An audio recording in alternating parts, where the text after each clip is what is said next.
berubahlah, bukan berubanlah. Ya udahlah, kalau memang harus beruban tiap tahun makin tua, berubanlah dan berubahlah. Karena ya kan, jangan hanya berubah. Semakin tua kita harus semakin menjadi seperti Kristus. Saya terbeban sekali untuk menyampaikan satu firman yang mungkin tidak populer sama sekali. Karena we are not playing church, you see. Kita tidak main-main gereja-gerejaan. Kita bukan bermain dengan roh gereja nih. Kalau Anda belum subscribe di channel ini, segera supaya Anda bisa mengikuti terus rema-rema dari Roh Kudus ya. Kita buka bersama-sama tentang tidak menuruti pencobaan di surat Yakobus pasal yang ke-1 masihan, tapi ayat 12 sampai 15. Hari ini surat Yakobus semua. Ini tentang pengujian dan pencobaan. Saya bacakan. Berbahagialah orang yang bertahan dalam pencobaan, sebab apabila ia sudah tahan uji, ia akan menerima mahkota kehidupan yang dijanjikan Allah kepada barang siapa yang mengasihi dia. Apabila seorang dicobai, janganlah ia berkata, pencobaan ini datang dari Allah, sebab Allah tidak dapat dicobai oleh yang jahat dan ia sendiri tidak mencobai siapapun. Tetapi tiap-tiap orang dicobai oleh keinginannya sendiri, karena ia diseret dan dipikat olehnya. Dan apabila keinginan itu telah dibuahi, ia melahirkan dosa. Apabila dosa itu sudah matang, ia melahirkan maut. Izinkan saya sekarang bicara tentang dosa bukan dari sisi penebusan.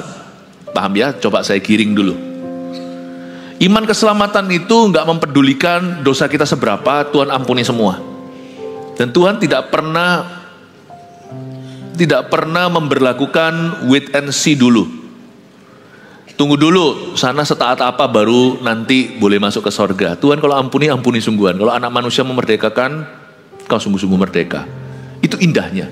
Makanya disebut kasih karunia. Karunia itu pemberian yang tidak layak kita terima. Tuhan mati itu sepihak.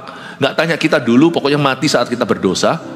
Tapi setelah kita menerima, Tuhan curahkan semua. Tidak pakai instalasi pelan-pelan. Tuhan itu sekali menyelamatkan kita, sungguh-sungguh Tuhan ampuni dosa kita. Jadi saya nggak ngomong dalam konteks itu. Saya ngomong dalam perkembangan, yaitu tentang kehidupan. Ciri-ciri orang Kristen sejati itu hidupnya akan semakin sedikit berdosa. Boleh nggak saya angkat standar ini tinggi? Kita masih akan terus bergumul dengan dosa, saya janji. Termasuk saya, kita semua pasti akan bergumul melawan pikiran buruk, melawan rasa tidak terima. Masih ada keegoisan yang mencuat, itu pastilah. Selama kita masih di dalam daging dan kita masih darah Adam dan Hawa. Makanya juga ada kata-kata seperti ini di kitab Ibrani. Dalam pergumulanmu melawan dosa, kamu belum sampai mencucurkan darah. Pandanglah dia yang begitu rupa dihina, yang setia dan taat sampai mati. Mata kita harus memandang pada Kristus. Tapi boleh nggak saya angkat standar tinggi? Bukan saya sih, tapi standar firman. Bahwa orang Kristen sejati itu mereka akan berjalan makin lama makin kuat, makin sedikit komprominya. Kalau Kristen ngaku Kristen 20 tahun Kristen, apalagi 40 tahun, tapi hidupnya tambah gak karuan, bangga lagi kalau berdosa, saya curiga dia gak sejati, gak tulen. Patut dipertanyakan fondasinya. Orang Kristen pasti masih sekali-kali belajar, bukan sekali-kali, tiap hari masih belajar dari kesalahannya. Tapi gak mungkin ada unsur kesengajaan di dalam jiwanya. Setiap dosa pasti karena kelemahan, saya tahu. Dan semua dosa itu keputusan, wong kita gak kesurupan. Tapi saya nggak yakin, saya yakin nggak ada orang yang mengaku dirinya Kristen bisa nyaman di dalam kehidupan dosa. Dosa sekali-kali mungkin nggak bisa terhindari, yang namanya kita masih gagal jatuh bangun. Tapi kalau orang itu bisa happy living in sin, saya yakin orang itu tidak punya Tuhan di dalam hatinya. Mungkin Tuhan berhenti sampai di mulutnya. Jadi tanda orang Kristen yang sejati, pendeta dan jemaatnya semua adalah dosa orang itu makin hari makin tipis. Jumlahnya berkurang. Dia makin lama makin kuat, makin lama makin benar. Lebih banyak taat daripada dosa. Lebih banyak taat daripada kompromi yang mungkin disesali terjadi sekali-kali. Jadi kalau ada pendeta yang hidupnya kotor, jangankan pendeta, kekristenannya aja kita pertanyakan. Jemaat, oh aman, kita bukan pendeta. Salah, karena di mata Tuhan, Tuhan tidak lihat pendeta atau bukan. Tuhan lihat anak-anaknya asli atau palsu. Tuhan lihat antara lalang atau gandum. Gak ada in between, gak ada antara. Mari kita punya goal dalam hidup ini untuk tidak menuruti pencobaan daging dan pencobaan dunia, karena kita punya tujuan yang lebih tinggi dan Kristus sudah menebus kita dari cara hidup kita yang sia-sia. Kita punya resolusi, ini kan menjelang akhir tahun, bahwa tahun depan I will sin less, I will not sin more, bahasa Inggrisnya. Aku kalau memang harus berdosa, karena memang masih manusia, aku berdosanya lebih sedikit tahun depan daripada tahun lalu. Bisa nggak buat goal itu? Masuk akal nggak? Masuk akal. Karena Tuhan sudah memberi kita kasih karunia untuk berkata tidak kepada hawa nafsu. Tuhan sudah memberi kita Roh Kudus untuk mampu taat dan setia dan hidup kudus. Dan kita makin tahun makin kenal di Yesus, iman kita juga makin kuat. Kita juga makin berhikmat, makin pengalaman. Jadi I think tidak terlalu muluk-muluk kalau kita punya satu target, tahun depan we will sin less, not more.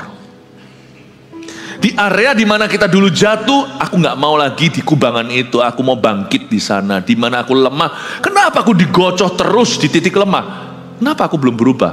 Sebenarnya kalau kita bicara tentang jatuh dalam dosa, Petrus kan menyangkal Yesus. Yudas kan nggak punya kesempatan lagi karena dia bunuh diri.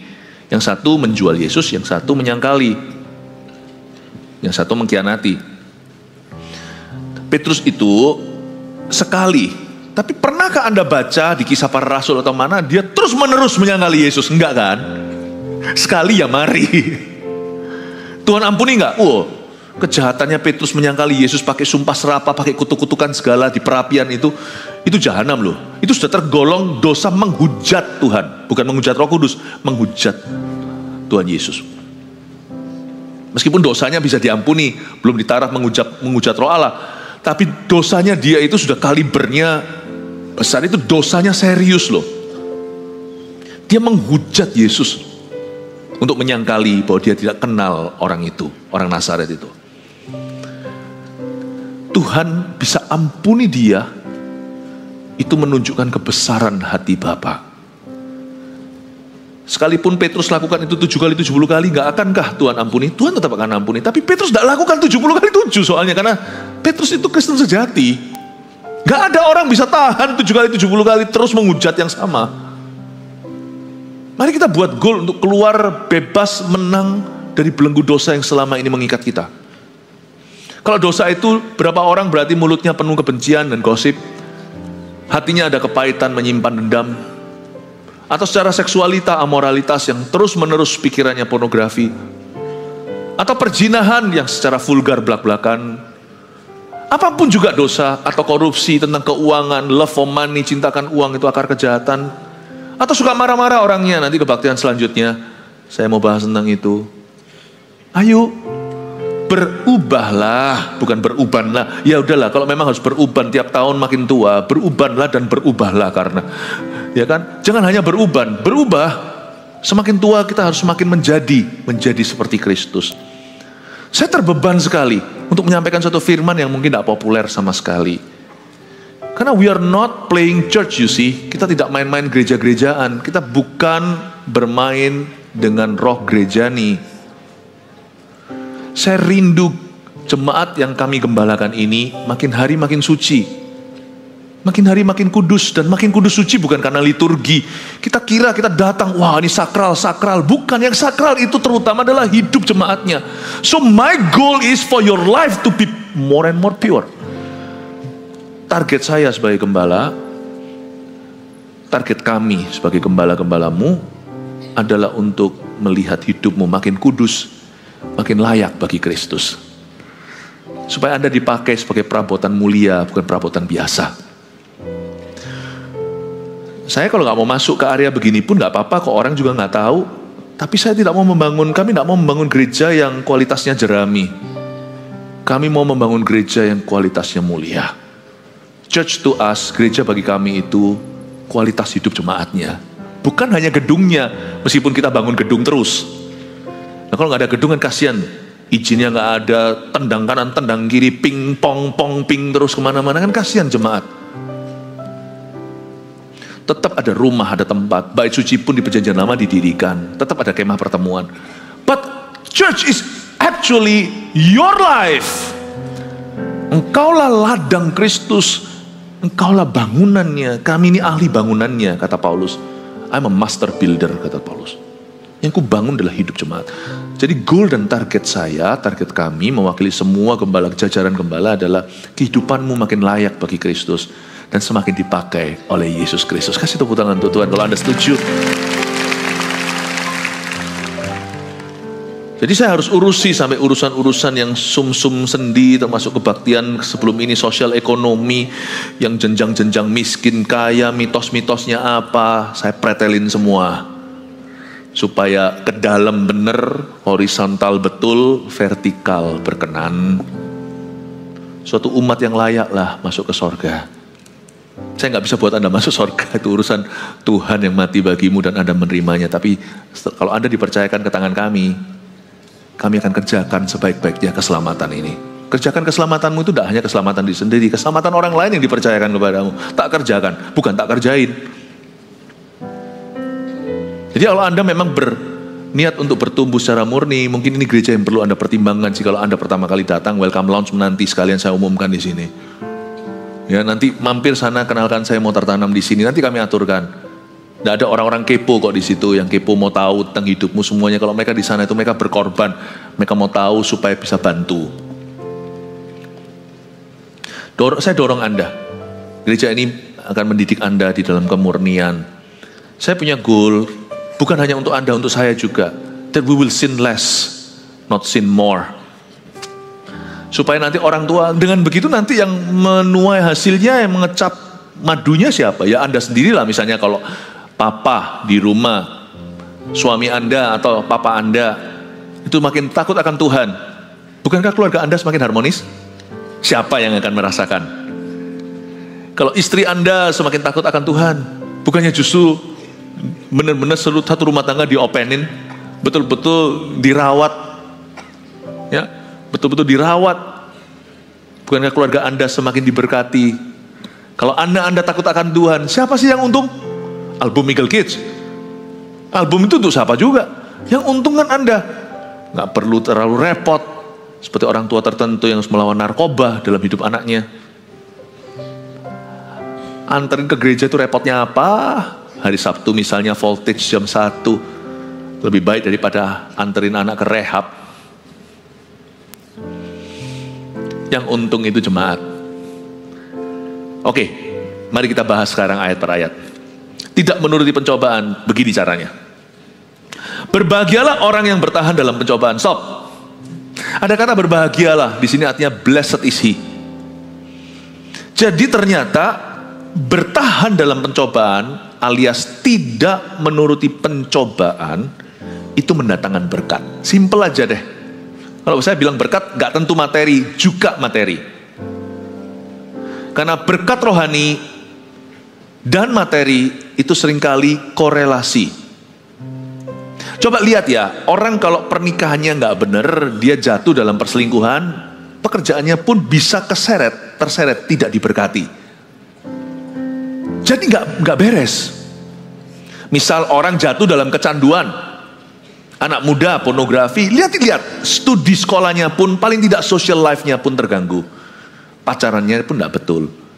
Misalnya orang kecanduan, padahal ekonomi lagi susah, rokok berapa pak. Anda kan lihat, pasti ngefek ke berkat materi. Kalau ditabung itu udah berapa per bulan. Ini jangan main-main loh. Kita itu tidak boleh kikir. Bedanya kikir sama hemat. Hemat itu hemat yang perlu. Tujuannya adalah untuk bisa menata, untuk bisa bertumbuh, memiliki ruang. atau memiliki cap ya, memiliki margin untuk orang itu bisa investasikan, bisa tabung. Itu hemat. Hemat itu smart. Kikir itu orang pelit untuk perkara-perkara yang betul, tapi brol-brolan untuk yang salah. Zaman sekarang aja orang ngopi ya, beli ya, 1 hari berapa duit, kali 1 bulan hitung sendiri 1 tahun berapa. Jangan heran kenapa ada orang tertentu kok semakin diberkati, ada orang tertentu kok nggak pernah pegang uang. Ada orang yang dihabiskan uangnya untuk perkara-perkara nggak penting. Misalnya hal-hal yang membawa kecanduan. Vaping itu juga bayar. Aduh, saya mikir orang-orang yang akhirnya harus beli miras, minuman keras, itu duit juga. Gunanya apa? Vitamin C kah? Vitamin D kali untuk pengganti matahari sang surya. Mungkin saya ngomongnya sarkastik. Tapi kalau orang jatuh dalam kecanduan, mengalami problema rohani, pasti kantongnya juga kegerus. Pasti itu naik ke meja makannya. Jadi ada korelasi antara the spiritual blessing dan juga physical blessing. Itu ada. Makanya itu gak heran Yakobus sebagai hamba Tuhan. Yakobus ini gembala sidang gereja mula-mula di Yerusalem. Dia adalah saudara Yesus Kristus. Ini adalah keturunan Maria dari Yusuf. Kalau Yesus kan tidak ada bapaknya, tapi Bapa di sorga.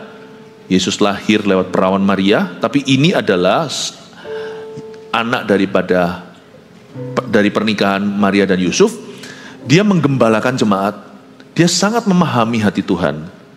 Dan dia juga hatinya itu, jiwanya itu jiwa gembala terhadap umat pilihan Allah.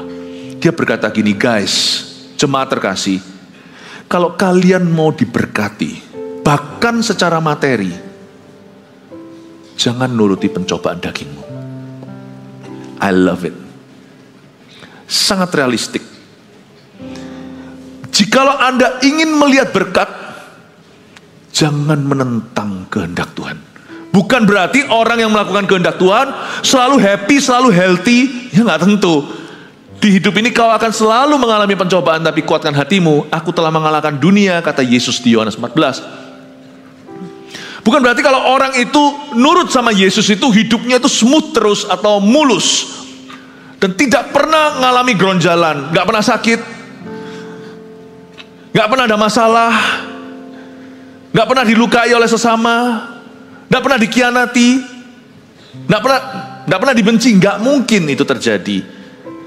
Kalau hujan, rumah kita juga ikut basah kuyup, nggak peduli Kristen atau bukan. Kalau kering seperti hari-hari ini di Surabaya, panas bukan main, ya kita semua kepanasan. Tapi Yakobus berkata, meskipun fakta kehidupan itu sama, tapi ada berkat Allah mengikuti orang yang taat. Blessed isi, berbahagialah orang yang bertahan dalam pencobaan. Ada blessedness, ada blessing untuk orang-orang yang resisting temptations in his life. Ada berkat bagi orang-orang yang bertahan dalam pencobaan. Waktu saya masih single, waktu ada godaan-godaan, misalnya godaan seksual, saya orang normal. Saya ingatkan diri saya sendiri, kalau aku bisa taat pada Tuhan, aku tidak akan tunduk pada tekanan pencobaan. Aku tidak akan mau menuruti hawa nafsu duniawi. Peduli amat apa kata teman-temanku, aku tidak ikut-ikutan, mereka ugal-ugalan. Tidak gampang. 1, setan. 2, kalau kita punya pergaulan yang salah. Kalau kita berbuat yang benar, mereka justru mencemoohkan kita. Dan mereka justru menunggu kapan kita jatuh bersama dengan mereka. Pergaulan yang buruk merusak kebiasaan yang baik. Tapi untungnya saya sudah ada di kalangan orang-orang gereja. Itu pun susah untuk bertahan. Karena waktu saya dicobai, mereka tidak ada di sana. Saya tahan, tahu nggak apa yang memotivasi saya? Waktu saya single misalnya, saya tidak mau nuruti hawa nafsu, sebab saya beritahu diri sendiri, kalau saya berhasil taat, aku pasti akan sangat diurapi oleh Roh Kudus. Yesus dicobai kan di padang gurun 40 hari. Anda baca coba, Beliau taat, kembali ke Galilea. Ada kalimat dalam ayat, kembalilah Yesus dalam kuasa Roh Kudus. And he returned to Galilee in power. Gak heran orang Gerasa yang ada legion di dalamnya itu, baru Yesus menginjakkan kaki aja satu setan, ribuan pasukan ketakutan. Coba anak-anak Skewa di Kisah Para Rasul, ketika mereka ditengking satu orang kesurupan, dikeroyok 7 orang, saudara semua, anak imam, anak pendeta zaman itu, di dalam nama Yesus yang Paulus beritakan, iblisnya ketawa, lu orang siapa? Who do you think you are? Yesus menginjakkan kaki baru di pulau itu, belum ke area kuburan, itu lari dari sana, dari cemetery. Seorang yang telanjang, saya bisa bayangkan itu orang pasti orang gila. Ada satu legion 4.000 setan, kalau ada 6.000 di dalamnya. Ketakutan dan berkata, kau jangan usir aku tahu siapa dirimu, kau jangan usir aku, suruh kami masuk ke dalam babi. Ya mungkin karena itu Yesus. Tidakkah kau baca di kitab Ibrani, kenapa Yesus punya authority? Dia tidak mengajar seperti orang-orang Taurat. Kenapa urapannya begitu, urapannya dahsyat? Di kitab Ibrani dikatakan, karena Tuhan berkenan akan keadilan dan kebenaran. Itulah sebabnya ia mengurapimu lebih tinggi satu kepala daripada kolegamu. Tidakkah kau baca bahwa Yesus mengosongkan dirinya? Dia tetap Tuhan selama di atas muka bumi sebagai manusia. Dia tetap Allah, dia tetap anak Allah. Tapi Yesus mengosongkan dirinya dari kuasa keilahiannya, mengambil rupa seorang hamba menjadi seperti manusia dan taat sampai mati.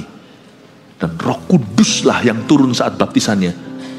Roh Kuduslah yang turun atasnya mengurapi. Yesus ditakuti orang Gerasa bukan karena dia adalah anak Allah, tapi karena kuasa Roh Kudus nyata atas dirinya. Beda dengan anak-anak Skewa. Saya ingatkan diri sendiri, berbahagialah orang yang bertahan dalam pencobaan. CG yang saya pegang pasti nanti akan bum bum bum bum bum. Bukan menjadi perlombaan dan menjadi rival. Saya harap semua orang belajar taat. Tapi Tuhan akan membuat perbedaan antara orang fasik dan orang benar dalam pekerjaanmu nanti. Akan terlihat pengurapan dan penyertaan Allah nyata. Berbahagialah orang yang bertahan dalam pencobaan. Blessed is he. Ada kata blessing di sana. Bukan ngejar materi, bukan. Blessing di sini bukan murahan, tapi materi included. Materi termasuk berkat Tuhan, tapi bukan satu-satunya, bahkan bukan yang terbesar. Ada perbedaan nanti. Hubungan Anda, pernikahan, rumah tangga Anda akan ada perbedaannya dengan rumah tangga orang yang kompromi. Yang waktu masuk holy matrimony sudah gak perawan lagi, udah gak gadis lagi, udah gak pejaka lagi. Saya ngomong gini, bukan bagi orang yang terlambat namun mau bertobat. Bagi orang yang sudah melanggar namun mau bertobat, tidak ada kata telat. Tuhan selalu bisa pulihkan, Tuhan memberikan kesempatan kedua. Allah kita itu pandainya, bulu patah terkulai tidak akan dipatahkannya, sumbu pudar nyalanya tidak akan dipudarkannya. Allah kita itu jagonya. Tapi jangan sengaja masuk holy matrimony menipu Allah. Sebab Allah tidak bisa ditipu atau dipermainkan. Yang kau tabur kau tuai, yang tidak kau tabur tidak kau tuai. Allah akan membuat perbedaan antara kambing dan domba. Tidak hanya di akhirat, di hidup ini akan ada kesaksian roh. Akan ada kesaksian roh. Ada 3 kesaksian, ada api, ada awan, ada air. Akan ada kesaksian firman, kesaksian Roh Kudus, kesaksian penyertaan, ada kuasa Allah. Tuhan akan membuat perbedaan antara Kristus dengan anak-anak Skewa. Beda banget nanti rumah tangga Anda. Beda banget nanti pelayananmu. Saya punya satu keyakinan waktu sejak saya single. Kalau aku hidup beda, perlakuan Allah akan beda pula atasku. Akan berbeda apa yang berlaku atas saya. Apakah saya tidak dibebaskan dari semua pencobaan? Oh tidak. Anda juga sudah pernah dengarkan kesaksian saya kemarin waktu saya anniversary. Saya tidak diluputkan. Tapi saya punya testimoni dari Tuhan. Saya punya cerita bagaimana Allahku menyertai aku. Bapak ibu saudara, saya mau beritahu kepada Anda bahwa ada kata blessedness. Berbahagia ini bukan happy. Bahagia di sini itu blessing. Berbahagialah orang yang bertahan dalam pencobaan. Beda, saya selalu ingatkan Philip jangan jatuh, kamu hari ini jangan jatuh. Setelah hari ini saya nggak jatuh. Waktu saya ceritain waktu saya masih bujangan, waktu saya masih sendirian. Saya tinggal jauh dari papa mama. Saya tinggal sendiri dengan saudara di luar negeri. Dari kecil saya sudah di luar negeri, dari umur 6. Jadi kan semau gua, apa susahnya jadi bujangan kan? Mau kemana-mana. Tapi saya ingatkan saya ada Tuhan, sekarang saya adalah anak Tuhan. Saya harus bertahan, hari ini saya tidak boleh jatuh. Besok saya beritahu, besok saya tidak boleh jatuh. Minggu ini saya tidak boleh jatuh, bulan ini tidak boleh jatuh. Lama-lama jadi kebiasaan tidak jatuh. Saya ingatkan diri saya sendiri begini, Philip, kamu akan dipakai oleh Tuhan. Saya terus ingatkan diri sendiri, kalau kamu taat, kamu akan dipakai oleh Tuhan. Bukan sebagai perabotan biasa, tapi perabotan mulia. Philip, Anda harus bisa self-talk, bicara pada dirimu sendiri. Supaya tidak jatuh di area yang sama itu terus. Kalau aku tidak menyerah hari ini, dan akhirnya, ya, aku tidak akan biarkan hatiku untuk membenci. Kalau aku tidak membenci, oh Tuhan, aku tahu pasti ada upahnya. Orang yang menolak kebencian dalam hatinya. Aku tidak tahu apakah orang itu akan berubah, pokoknya aku ampuni. Aku tidak mau tunduk pada dagingku, tapi tunduk pada Roh Kudus-Mu. Aku ampuni dia. Kalau saya tidak kuat untuk mengampuninya, misalnya ada orang salahnya terlalu berat, saya akan minta kekuatan dari Tuhan. Saya masuk berdoa dan berkata, saya tidak akan berhenti berdoa sampai ku lepaskan pengampunan. Sebab aku percaya, orang itu berubah atau tidak berubah itu urusannya dengan Tuhan. Tapi kalau aku taat padamu, aku menolak pencobaan untuk membencinya dan mengingat kesalahan orang lain, apalagi mendendam. Kalau aku menolak yang namanya roh kepahitan, aku tahu hidupku akan dibuatnya manis. Something different is about to happen to me. Itu menjadi motivasi saya untuk sin less. Untuk tidak berdosa atau berdosa lebih sedikit. Saya berkata, no. God wants to anoint me. God wants to anoint me. Ini karena profesi kita beda aja. Tapi Tuhan itu punya glory, kemuliaan. Kemuliaan ikan beda dengan kemuliaan hewan yang lainnya. Bahkan ikan satu pun dengan ikan yang lain. Saya baru dari Bali, bukan jalan-jalan. Hari Minggu khotbah 4 kali, minggu lalu. Seninnya meeting seharian, dari pagi duduk sampai keram nih, pipi bawah saya. Sampai keram sampai sore, urusan ini dengan regional yang ada, tim dengan tim, luar biasa. Ya, tapi untungnya kita sempat makan. Malam terakhir, sebelum besoknya pagi-pagi pergi, langsung harus pergi keluar kota juga, dari Juanda, tidak langsung saya pergi juga. Akhirnya masih ada urusan lagi di luar kota, ke Malang. Dan melihat tempat kita di GMS Malang di sini. Dan saya sempat malam itu makan di Jimbaran. Jam makan bukan? Apa ya? Saya bisa bedain loh, karena saya pecinta ikan. Yang mana itu ikan kakap, bahkan ikan kakap pun merah dan kakap yang kuning, itu saya bisa bedain kakap putih. Bisa bedain, ini kakap merah ini. Setiap hewan aja sama jenisnya aja beda dagingnya. Kita semua sama-sama Kristennya, akan ada beda glorinya. Setiap profesi Anda itu ada glory sendiri. Ada mahkotanya. Akan ada penyertaan Tuhan yang sangat customized untuk Anda. Bukan seperti factory made. Betul-betul tailor.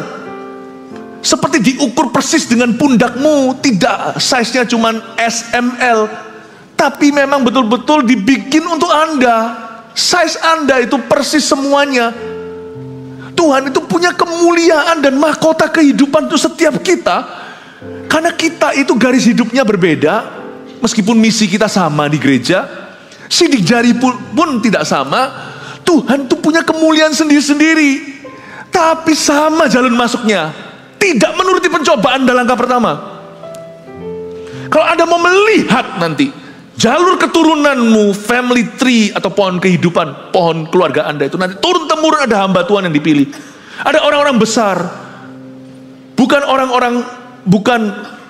penjahat.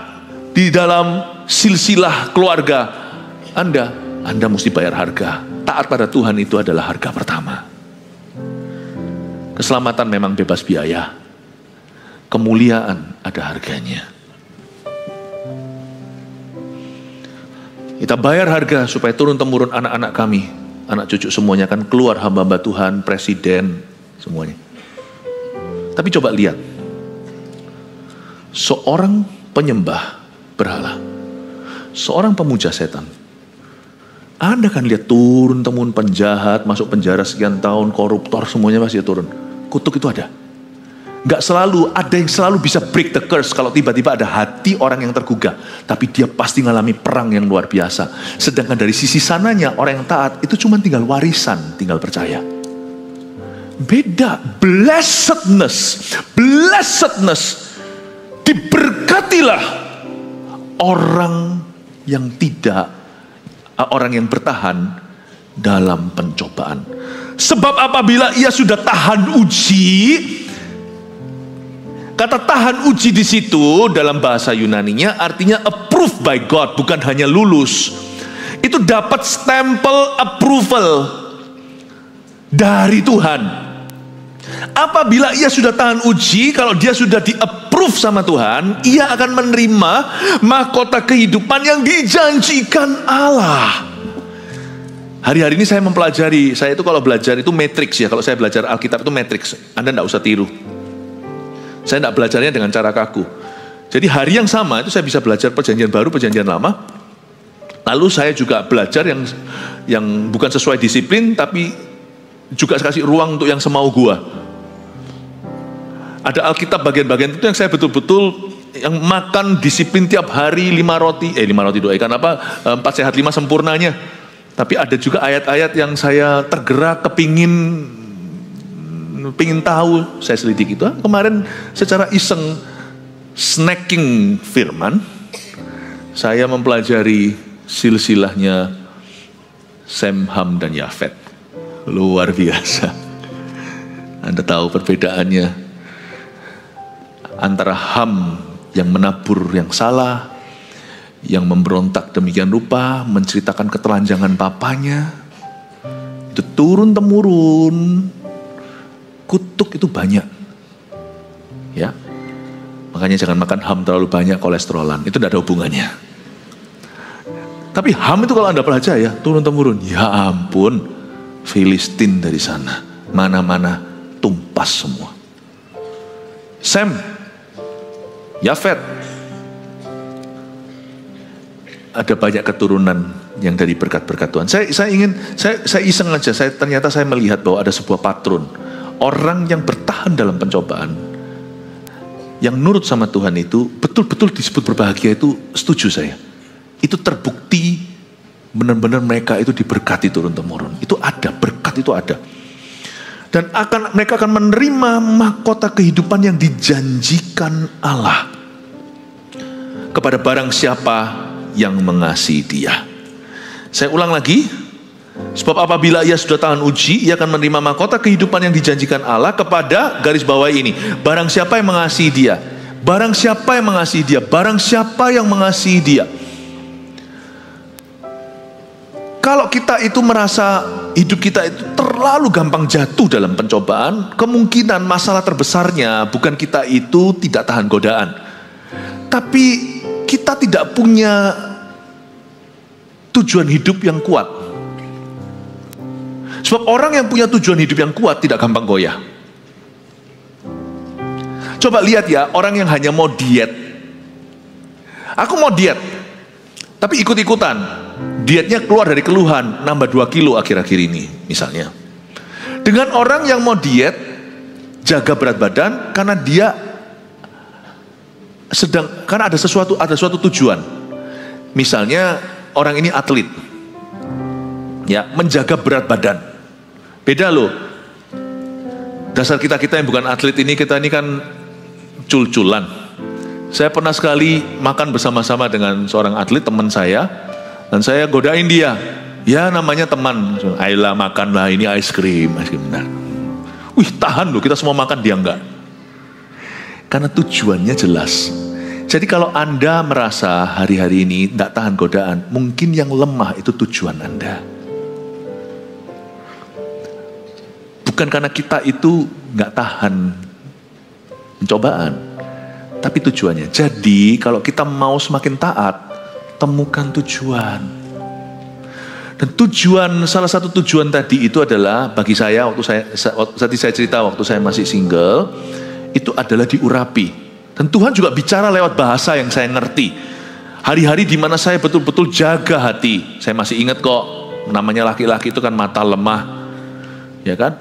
Lalu saya selalu bawa Alkitab saya cuci mata itu bukan lihat orang, saya cuci mata itu lihat firman. Saya sering baca firman karena ada ayat begini, dengan apa seorang muda mempertahankan kelakuannya bersih? Dengan merenungkan firman Allah yang saya renungkan. Misalnya kalau melihat sesuatu yang menggoda, saya segera, tidak lama setelah itu saya mesti baca Alkitab. Agak ekstrim saya dulu, kemana-mana saya bawa Alkitab. Tidak dibawa gini, tapi saya bawa selalu di mobil saya, parkiran terdekat itu selalu di mobil saya selalu ada Alkitab. Saya sering kali ambil break baca firman. Susah sekali sebagai seorang bujangan di zaman edan untuk jaga kekudusan. Tapi kalau kami bisa berhasil, Anda juga bisa. Apakah sekarang dengan kita semuanya yang sudah menikah itu berarti kita bebas godaan? Oh no, pencobaannya beda. Tetapi kita juga bisa lari daripadanya. Seperti Yusuf yang lari dari pencobaan itu, Tuhan akhirnya mengangkat dia sebagai Perdana Menteri. Tidak langsung, siapa bilang Yusuf mulus? Karena dia nurut sama Tuhan, hidupnya dibuat mudah. Tidak, dia masuk penjara. Tapi semua orang tahu bahwa Allah ada di dalam hidupnya, dan mahkota kehidupannya datang tidak terlambat. Mahkota kehidupan yang dijanjikan Allah dalam kehidupan seorang Yusuf di Perjanjian Lama adalah visinya waktu di masa muda, di masa kecilnya, waktu dia melihat bulan, bintang, dan 11 bintang yang lainnya tunduk sama dia, atau berkas-berkas gandum semuanya tunduk sama dia. Itu digenapi karena Allah yang berjanji dan dia tahan uji. Allah memberikan mahkota kehidupan. Banyak orang kira mahkota kehidupan itu di akhirat. Itu iya, mahkota kemuliaan itu ada. Tapi mahkota kehidupan itu juga Tuhan berikan di hidup kita sekarang. Ada berkat-berkat yang Tuhan tahan sampai Anda dan saya belajar nurut sama Tuhan. Ada berkat-berkat yang masih tertahan pada arah mata angin. Masih ada berkat-berkat Tuhan yang belum dicairkan dalam kehidupan Anda, dalam profesi Anda, dalam pelayanan Anda, dalam keluarga rumah tangga Anda, sebelum kita belajar untuk bertahan dalam pencobaan. Tahan uji, stamp approvalnya itu turun dulu, izin turun dari atas, baru ada berkat tertentu dicairkan. Saya nggak bisa jelaskan apa persisnya berkatnya, sebab ikan kakap merah dan kakap putih beda dagingnya. Setiap Anda punya daging kemuliaan sendiri dari Tuhan. Tapi sebelum tahun depan itu menjadi tahun kemenangan dan tahun berkat secara internasional, setiap kita pasti memperoleh berkat tertentu. Di tahun ini saya ajari dulu tahan uji lewat firman-Nya. Hal-hal tertentu mesti bergeser sebelum Anda melihat mujizat. Ada hal-hal yang harus di-shift dulu sebelum miracle will take place. Saya dorong Anda, jangan menyerah. Dunia berkata kompromi saja. Istri Ayub pun dalam sengsaranya berkata, kutuki dia dan mati kau.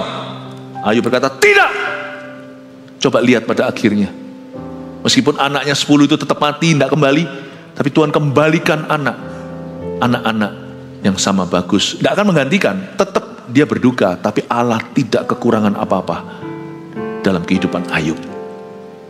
Tidak mengurangi sesuatu. Lihat hidupnya. Orang-orang mencerca dia pun akhirnya minta didoakan supaya tidak kena murka Allah. Musuh orang itu pun didamaikan kalau orang itu hidupnya berkenan. Jikalau jalan hidup seseorang itu menyenangkan Tuhan. Ada berkat tertentu, saya nggak bisa ngomong apa. And even before next year, bahkan sebelum tahun depan, saya persiapkan Anda tahun ini.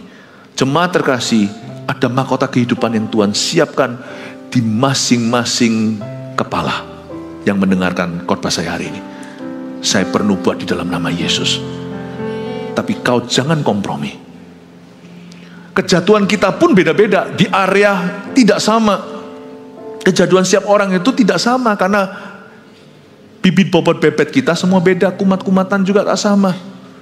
Belajar taat, karena ada mahkota kehidupan. Kalau sampai kita hari-hari merasa kita tidak tahan godaan, terakhir-terakhir ini kok aku banyak komprominya, mungkin tujuanmu semakin lemah. Hari-hari itu Tuhan bicara menurut bahasa yang saya ngerti. Saya masih ingat suatu hari ketika saya betul-betul bergumul. Oh, pencobaan orang muda kan bukan cuma 1-2 hal. Banyak. Pencobaan saya juga ada. Udahlah kamu tidak usah jadi pendeta. Saya masih ingat kok zaman itu. Jadi hamba Tuhan, kata-kata orang mulai masuk. Orang ngomong apa. Saya punya pilihan, percaya Tuhan atau percaya dunia. Mengindahkan kekhawatiran, overthinking, atau belajar having faith in God, atau belajar beriman pada firman. Saya lawan. Saya dapat ayat itu, Yakobus 4 ayat 7. Yaitu lawanlah iblis, tunduklah pada Allah dulu. Lawanlah setan, dia akan lari daripadamu. Saya lawan. Enggak Tuhan, aku enggak mau. Itu bombardir, saya masih ingat. Tahun 92, 93, 94. Aduh Tuhan, saya taat saja. Saya masih ingat kok, suatu hari saya sedang bergumul dalam doa sampai keringatan. Enggak keringatan darah, itu hanya Yesus. Tapi pernahkah Anda doa, lalu keringatan? Mungkin di Indonesia, doa di Kanada, musim dingin lagi, keringatan, itu saya rasa bukan karena hawa. Itu karena pergumulan jiwa saya, gejolak saya itu sudah di antara, udahlah, ku lemparkan aja, udah nggak jadi pendeta aku, atau apa ini itu. Itu banyak pergumulan, belum lagi godaan daging. Aduh Tuhan, lagi berdoa. Saya berdoa keringatan saking serunya, saya juga sampai tertidur, aminnya besok pagi. Saya dapat mimpi. Saya mimpi melihat gedung olahraga diisi dengan ribuan orang. Saya khotbah di sana. Ini kan sesuai profesi. Dan saya rindu menjadi pembawa kebangunan rohani. Gedung itu ada di Surabaya Timur. Saya nggak mau sebut namanya. Kita pernah KKR di sana tahun 2003. Kita baptis 400 orang. Digenapi sama Tuhan 10 tahun kemudian. Tuhan tunjukkan saya, Philip, kalau kamu tidak kompromi, kamu tidak menuruti pencobaan, baik itu pikiran, pencobaan yang ada di pikiranmu sendiri, yang kamu terus diseret-seret menjauh, ataupun yang dari dunia, apa kata orang, atau godaan, atau keinginan daging, hawa nafsu, kamu tidak nurut, jangan mau. Pegang teguh, cereng dimunculin. Aku akan memakai muka kayak begini nanti. Itu besoknya ya, saya kebal dengan semua pencobaan itu karena tujuan saya kembali. Lord, I understand now. Aku sempat terlelap, sempat terhanyut, sempat memikirkan pelayanan itu seperti ya karir. Aku tahu sekarang Tuhan kenapa Engkau memanggilku untuk aku dipakai sebagai perabotan mulia. Use me mightily. Pakailah aku ya Tuhan. Waktu saya berseru gitu, semua momok itu pergi. 9 years later, if not 10 years, 10 tahun kemudian, digenapi di depan mata saya. 9 years itu 2004, 94 saya dapat mimpi itu, 2003 kita itu saya sebutlah Gor Kertajaya waktu itu. Saya melihatnya. You see, blessed. Dalam profesi saya, blessing itu artinya KKR. Dalam profesimu apa? Yang pasti kita semua membangun kerajaan sorga. Tujuanmu masih ada nggak, Bapak Ibu? Kenapa kita nggak tahan godaan? Kalau kita punya tujuan, apalagi kalau tujuan kita itu adalah untuk mengasihi. Bukankah di sini dikatakan menerima mahkota kehidupan yang dijanjikan Allah kepada barang siapa yang mengasihi Dia? Tahu nggak, motivasi terbaik untuk lari dari pencobaan itu adalah karena kasih.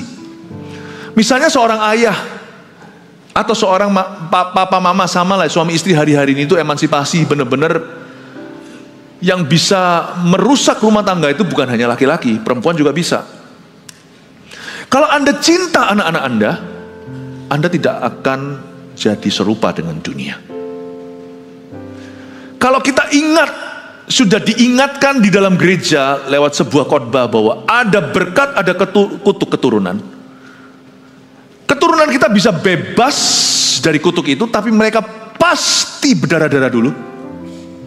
Lain cerita dengan orang yang langsung menerima Ishak, Yakub, Abraham, meskipun Yakubnya nakal pun tetap gampang terserap berkat karena sudah warisan.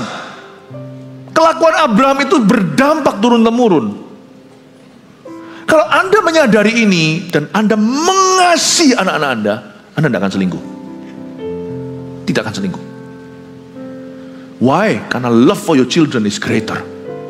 Anda berkata tidak. Aku tidak akan menyeret orang tidak berdosa di dalam kegaduhan hatiku dan jiwaku. Bapak Ibu Saudara, kalau sampai rumah tangga tidak punya tujuan kasih lagi, kita bisa membenarkan dosa karena kehilangan cinta. Suami istri kan banyak terjadi korsleting gara-gara sudah tidak manis lagi anggurnya. Tapi kalau Anda hidup dalam kasih, susah setan itu seret Anda. Karena itu cara terbaik untuk kebal dari dosa adalah isi hidupmu dengan kasih. Isi hidupmu dengan kasih. Ingatkan dirimu bahwa sebagai ayah, sebagai ibu, atau Anda mungkin anak mudanya papa mama belum dalam Tuhan. Kalau sekarang Anda kepahitan, siapa yang bawa mereka ke gereja? No, aku harus bertahan demi papa mama. Papa belum kenal Tuhan. Anda bisa bertahan karena kasih, karena Anda mengasihi seseorang. Sama dengan seorang ibu ketika bersalin, dia seharusnya gak kuat. Tapi kasih ibu itu begitu besar buat anaknya. Makanya saya kagum dengan wanita. Laki-laki itu loh, ambil mangkok panas saja, jadi panas, perempuan diambil gini aja. Karena kasih ibu kepada anaknya, itu membuat semua sakit bersalinnya itu tiada artinya dibandingkan dengan sukacita memperoleh anak itu. Karena kasihnya besar kepada bayinya. Kalau kita hidup dalam kasih, susah kita ini disakiti. Kalau kita hidup dalam kasih, susah kita itu digoda. Kalau kita hidup dalam kasih, susah kita jatuh dalam dosa. Makanya itu sekarang selalu lewat gereja ini didengungkan kasih untuk jiwa-jiwa. Itu menjadi satu goal bersama. Suami istri, as for me and my house we will serve the Lord. Aku dan seisi keluargaku mengasihi Tuhan. Baik dari Eagle Kids sampai AOG, anak-anak mudanya, teenagers, remaja, sampai kepada kebaktian umumnya, jemaat family.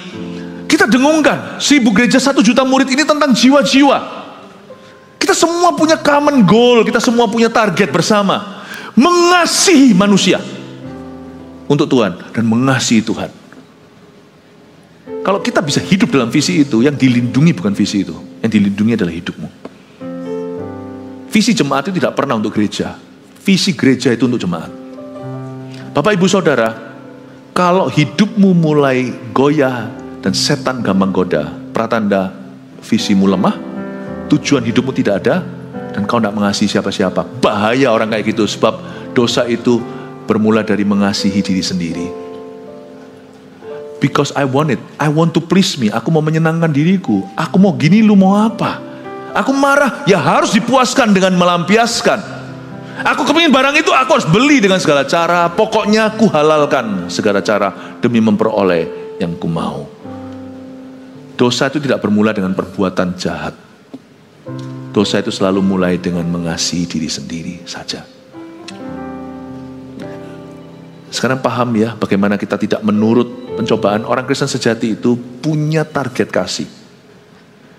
Apabila seorang dicobai, janganlah ia berkata, ayat 13, pencobaan ini datang dari Allah. Sebab Allah tidak dapat dicobai oleh orang yang jahat, dan ia sendiri tidak mencobai siapapun. Saya tambahkan sedikit, ayat 13, saya fokus di ayat 12 saja sebenarnya. Tapi ayat 13 saya tambahi beberapa protein gratis ya. Dari pencobaan itu datang dari Allah. Janganlah, kalau kita mengalami pencobaan, ketahuilah bahwa Allah tidak pernah menghendaki pencobaan itu. Kenapa kita bisa dicobai? Karena memang tabiat kita ke situ. Pencobaan ini datang dari Allah, dari sisi Tuhan. Kalau Tuhan izinkan, setiap pencobaan yang kita alami itu ujian. Karena Tuhan tidak pernah menggoda. Kalau Tuhan izinkan, berarti Tuhan sertai Anda untuk menang. Tuhan tidak pernah izinkan pencobaan kalau Dia tahu pencobaan itu akan mengalahkanmu. Kalau Tuhan izinkan pencobaan itu datang ke depan pintumu, berarti Tuhan tahu, Tuhan sudah sediakan jalan keluarnya. Kalau sampai Tuhan izinkan, Tuhan yakin Anda menang. Jadi tidak ada alasan Anda kalah. Karena dari sisi Tuhan, setiap pencobaan yang datang mengetuk pintu kita, dari sisi Allah, itu bentuknya ujian. Test my son, uji anakku. Misalnya seorang tantenya, coba uji. Ya, dia belajar bahasa apa? Belajar bahasa Chinese. Oke, coba dites. Ni hao, ni jiao seme mingzi. Papanya gak keberatan dites di dalam hadirat ayahnya. Si tantenya ngetes, ni hao, ni jiao seme mingzi, ni jinian ji sui. Anaknya menjawab, papanya udah bangga, udah tahu. Ayi hao, wo shi Benny, wo jiao Benny, wo 14 岁. Papanya langsung lihat wajahnya. Tapi kalau anaknya berkata, ni hao, ni jiao seme mingzi, ngomong apa ya Pak? Papanya bilang, lu kamu sudah dilesin kok kamu gak bisa. Ayo dong dipakai dong ya. Tuhan yakin dulu kalau sampai ujian diizinkan, baik dari tantenya maupun dari setan. Tuhan yakin Anda menang. Tapi kalau Anda nanti jawabannya mengecewakan, nah Tuhan proses Anda. Oke, berhenti. Oke. Let me talk to my son. Kamu loh di lesin, kamu gak belajar apa-apa. Kamu bolos ya. Atau kamu bisa tapi kamu malu. Percuma kamu belajar bahasa tapi malu mengatakannya. Ayo dong digunakan. Nah Tuhan akan proses Anda. Itu bagi orang yang pencobaan gagal terus. Jangan bilang Tuhan cobai aku. Tapi Tuhan mau Anda menang. Ayo. Tuhan proses Anda. Akan di-hair sampai bisa. Nanti ketemu sama tante satunya, ayo coba dites anakku, bisa nggak bahasa Chinese? Amin Bapak Ibu. Jangan kau putus asa kalau dicobai. Tapi waktu kita dicobai, pencobaan itu, kalau kita ngomong pencobaan itu datang dari Allah, itu salah. Karena dari sisi Allah, itu bentuknya ujian. Karena Tuhan yakin Anda menang. Tapi dari sisi setan, nah dia penggodanya. Dari sisi setan, pencobaan yang Anda alami itu memang adalah pencobaan. Dia memang menggoda Anda. Setan itu memang jahil. Tapi waktu kita dicobai, jangan berkata Tuhan yang mencobai kita. Jangan marah sama Tuhan kalau kita mengalami pencobaan. Kita harus GR dulu, berarti Tuhan tahu. Kalau Tuhan izinkan ini hidupku, berarti Tuhan tahu aku bisa menang kan? Ayo Tuhan tahu aku bisa menang kan? Aku akan menang kan? Ayo Tuhan tunjukkan jalan. Ayat 14, tapi tiap-tiap orang dicobai oleh keinginannya sendiri. Karena ia diseret dan dipikat olehnya. Coba perhatikan, dicobai oleh keinginannya sendiri. Ini dalam bahasa Inggrisnya, dicobai oleh own desires. Atau dicobai oleh kepribadiannya sendiri. Karena ia diseret dan dipikat olehnya. Jadi penting sekali untuk kita tidak menuruti pencobaan. Selain kita punya iman, selain kita punya tujuan, selain kita juga punya subjek-subjek kasih di hidup kita, penting juga untuk Anda mengenal dirimu sendiri. Kalau kita mau menang atas pencobaan, kita harus mengenal diri sendiri. Ada orang yang tidak pernah tergoda dengan sesama jenis karena memang ada kecenderungan. Tidak pernah ada godaan. Tapi kalau ada orang yang punya kecenderungan, bukan berarti orang itu otomatis G. Kecenderungan itu sudah termasuk hawa dosa. Bapak Ibu Saudara, hanya karena kalau misalnya Anda lewat pas lagi lapar nih, kelihatan orang makan, mau rebut makanan itu, bukan berarti Anda sudah berdosa selama Anda belum merebutnya. Anda lihat orang di ATM keluarkan cash gitu, Anda lihat, aduh kok banyak sekali, kepingin merampasnya. Kalau Anda rampas, pasti kriminalitas. Hanya karena ada keinginan, bukan berarti Anda sudah jadi perampok. Hanya karena Anda ada orang yang ada kecenderungan, bukan berarti Anda sudah G. Kecuali Anda sudah keluar dari gua Anda dan berkata, aku memang G, diciptakan begini. Nah, sudah salah. Karena firman Allah tidak berkata demikian. Keinginan itu belum dibuahi, belum jadi dosa.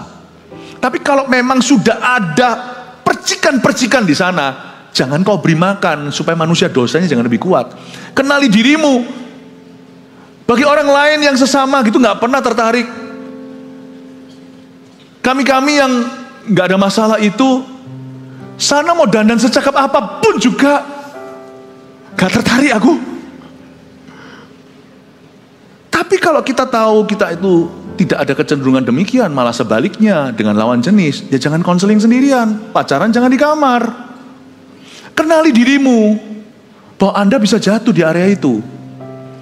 Karena setiap orang dicobai oleh keinginannya sendiri. Jadi kenali dirimu sendiri.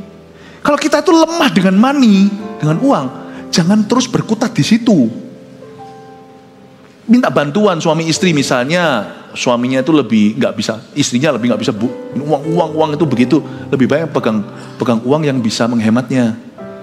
Kalau memang di sana itu area kelemahan Anda, hati-hati justru buat rule di situ, ya, sehingga nanti jangan terus motivasinya kepada uang terus, karena ia diseret, dipikat olehnya. Kalau kita nggak ngerti diri sendiri, lalu kita terus bodoh di sana, kita akan diseret dan dipikat olehnya. Dengan kata lain, setan tidak menjatuhkan kita yang ngerengek-rengek minta setan cobai kita. Kalau kita bodoh di sana, jangan. Ada satu orang berkata sama saya, anak muda, kenapa aku terus jatuh ya dalam gini gitu? Ternyata orang-orang yang udah menikah juga bisa jatuh di area sana. Saya bilang, ya kamu jangan HP-an sendirian di kamar. Kamu mau tengking setan satu neraka juga percuma. HP-mu taruh luar. Coba kalau di depan papa mamamu, berani kamu lihat itu? Iya sih, ya sudah. Kamu harus pinter-pinter, jangan diseret dan dipikat olehnya. Kalau kamu di sana bodoh-bodoh sendiri di situ, itu seperti ngerengek-ngerengek sama setan, begging him, please tempt me, please make me fall, jatuhkan aku. Kenali dirimu sendiri di area kelemahanmu, mani, seksualita atau apa. Kenali dirimu, jauhi area itu, minta bantuan orang lain. Yang terakhir, dan apabila keinginan itu telah dibuai, ia melahirkan dosa. Apabila dosa itu sudah matang, ia melahirkan maut. Karena kalau kita bodoh di area di mana kita sering jatuh, dan kita dicobai terus di situ, dan kita tidak punya strategi, dan tidak minta pertolongan orang lain pula, maka nanti lama-lama setan mulai berkubu di sana. Dan kalau dosa itu sudah dilakukan, dia tidak pernah sekali. Setiap dosa dilakukan akan jadi langganan. Dan sekali dosa itu sudah jadi membership di hidupmu, dia tidak akan langsung. Setan itu menunggu seseorang di tingkat tertentu baru jatuh. Karena setan tahu kapan returnnya paling tinggi. Bapak ibu saudara, jangan main-main dengan dosa kecil. Segala sesuatu yang kau simpan sekarang tidak menjatuhkanmu esok lusa. Tapi waktu nanti suatu hari ketika Anda sudah siap untuk menerima mahkota, atau sudah bisa menuai semua yang Anda taburkan, tiba-tiba di situ setan jatuhkan. Jarang ada cerita, ada roh jahat yang awe-awe, yang lambai-lambai dari tingkat 2, tingkat 1. Saya tahu ada satu orang yang pernah kami layani, tapi nggak jadi bunuh diri, kami doakan.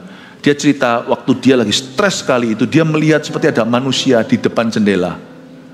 Lantai 7 tapinya. Lambai-lambai dia, lompatlah. Setan itu ada. Orang bilang dia halusinasi apa? Saya percaya setan itu tetap ada. Setan itu ada. Lalu saya beritahu ya, untungnya orang ini tidak jadi bunuh diri. Kalau Anda tinggal di level 1, level 1,5 cuma ada balkoni sedikit. Jarang ada setan di level 1,5, awe-awe Anda, ayo tuh. Dia selalu di lantai tinggi. Dia tidak akan menjatuhkanmu saat Anda belum bisa parah jatuhnya. Makanya itu jangan kompromi kecil. Karena itu tabungan setan. Tabungan berbunga. Dia selalu tunggu lantai 7. Dan dia akan lambai-lambai sekarang. Karena kejatuhannya akan fatal dan dia bisa ambil seluruh keturunanmu. Bapak, ibu, saudara, jangan kau diseret dan dipikat olehnya. Hari-hari ke depan sinless. Dan kalau dosa itu matang, ia melahirkan maut. Setiap dosa tidak tertentu berakhir dengan fatal, bunuh diri contohnya, bukan. Tapi setiap dosa yang dibuahi, pahami, pada akhirnya it will kill something in your life. Dia akan membunuh sesuatu. Karena dosa itu akhirnya maut. Tidak tentu bicara tentang neraka, it's the ultimate death atau kematian terakhir. Tapi maut di sini artinya it will kill something. Pasti ada kematian sesuatu di hidupmu. Pasti ada. Dan itu yang setan tunggu. Jadi izinkan kalimat dan kata-kata yang keluar dari mulut saya hari ini memperingatkan dan menjaga Anda. Mencegah lebih baik daripada mengobati. Bapak, ibu, saudara, kalau ada sesuatu jemaat terkasih masih ada kompromi di dalam hidupmu, selesaikan tahun ini. Please, jangan kau bawa sepur setan ke tahun depan. Dan di tahun ini. Yang depresi, mari selesai tahun ini. Yang stres tidak selesai, overthinking selesai tahun ini. Jangan dibawa tahun depan. Yang ada masalah rumah tangga belum diselesaikan, nggak bisa selesai sendiri, cari koyo. Ya. Selesaikan, kalau nggak bisa selesaikan sendiri, mendingan cari pertolongan di rumah Tuhan. Kalau soal keuangan yang nggak beres, masih bulat sana sini, tutup lubang, gali lubang, ciak uang orang, mari selesai. Kumat-kumatannya jangan dibawa tahun depan. Dan supaya apa? Supaya ada financial breakthrough in your life. Mana ada orang yang kayak gitu sepak terjangnya itu bisa berhasil? Nggak pernah saya lihat orang yang ciak kanan kiri itu bisa langgeng suksesnya itu. Nggak ada. Buron iya. Selesai. Dan tahun ini saya minta tahun depan, bukan berarti tanpa dosa kita hidup di dunia, dan masih akan banyak orang-orang berdosa ditambahkan yang bertobat, tapi dari sisi kita tidak kontribusi lagi dosa, karena kita jadi imamat rajani. Kasih tepuk tangan untuk Tuhan. 3 poin ini langsung munculkan lalu selesai. Yang satu, tidak menuruti pencobaan. Satu, motivasi terbaik untuk lari dari pencobaan adalah mengasihi Tuhan. Temukan seseorang yang Anda kasihi dalam nama Tuhan. Dan terakhir, kalau bisa temukan jiwa-jiwa untuk Anda kasih. Saya rasa itu adalah penjagaan yang luar biasa. Tahu nggak visi ini menjaga kita? Don't you think, jangan kira kita visi ini berutang sama kita. Kita yang berutang sama visi ini. This vision has protected us, menjaga kita. Motivasi terbaik untuk lari dari pencobaan adalah karena mengasihi Tuhan. 2, kenali diri sendiri dan jangan sengaja masuk ke area pencobaan. Itu namanya merengek-rengek sama setan, minta dicobai dan minta dijatuhkan. Oke, 3, jangan lupa menuruti pencobaan. Kayaknya kompromi dikit-dikit nggak apa-apa lah ya. Nggak ada dosa yang nggak berakhir langganan, nggak akan. Menuruti pencobaan itu melahirkan kebiasaan buruk lalu kematian sesuatu. Sebelum Anda melangkah pertama, don't do it. Lebih baik nggak pernah kompromi sama sekali. Jangan pernah berkata, sekali aja aku minta maaf, lalu nanti nggak lakukan lagi. Nggak mungkin. Setan itu mau Anda jadi langganan, nggak akan melepaskan. Ya, 3 poin ini munculkan ketiga-tiganya, lalu kita selesai, kita berdoa. Iya, itu dia, tidak menuruti pencobaan. May God bless you. Mari kita semua sama-sama memenuhi kerajaan Allah dengan ketaatan dan bukan dengan dosa-dosa kita lagi, karena Tuhan sudah menghapuskannya. Haleluya, kasih tepuk tangan untuk Tuhan. 1 Petrus 4 ayat 7.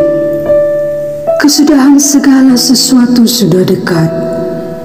Karena itu, kuasailah dirimu dan jadilah tenang, supaya kamu dapat berdoa. Saudara yang terkasih, terima kasih telah mendengarkan firman Tuhan hari ini. Jangan lupa untuk dukung terus channel ini dengan cara subscribe, like, share, dan juga komen, agar saudara kita yang lain juga boleh terberkati. Tuhan Yesus memberkati kita.